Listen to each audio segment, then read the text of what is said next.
যাদবপুরকে আধ ঘন্টার মধ্যে ঠান্ডা করার হুঁশিয়ারি এবার বিজেপি বিধায়কের গলায়। বাঁকুড়ার ওন্দার বিজেপি বিধায়ক অমরনাথ শাখা হুমকি দিয়ে বলেছেন, এবিভিপি কে ওখানে ছেড়ে দিলে আধ ঘন্টার মধ্যে যাদবপুরকে ঠান্ডা করে দেবে। তিনি আরো বলেছেন, যাদবপুর তো এখন সারা ভারতের প্রাণকেন্দ্র হয়ে গিয়েছে, কারণ সেখানে তৃণমূল আর সিপিএম এক হয়ে গিয়েছে। ওই কলেজে মমতা বন্দ্যোপাধ্যায় আর সিপিএম লুকোচুরি খেলছে। যাদবপুর বিশ্ববিদ্যালয়ের অস্থিরতার বাতাবরণ তৈরি করেছে। এসব ঠান্ডা করতে এবিভিপির 30 মিনিট সময় লাগবে। এর আগে তৃণমূলের কখনো অরূপ বিশ্বাস, মদন মিত্র, কখনো আবার রাজ চক্রবর্তী সময় বেঁধে যাদবপুরকে ঠান্ডা করার হুঁশিয়ারি দিয়েছিলেন। এবার সেই তালিকায় যোগ হয়েছে বিজেপি বিধায়কের নাম। যাদবপুর আমাদেরকে আধ ঘন্টা ছেড়ে দেয়, আমরা রাজ্য কেন্দ্রীয় নেতাদের সাথে বলবো আধ ঘন্টার মধ্যে যাদবপুর ঠান্ডা হয়ে যাবে।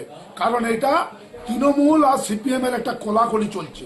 আজকে সারা পশ্চিমবাংলায় যেমন ভোটের সময় কোলাকুলি হয়েছে, এবারেও ওই তৃণমূল আর সিপিএম ওইখানে যাদবপুরে কোলাকুলি খেলছে।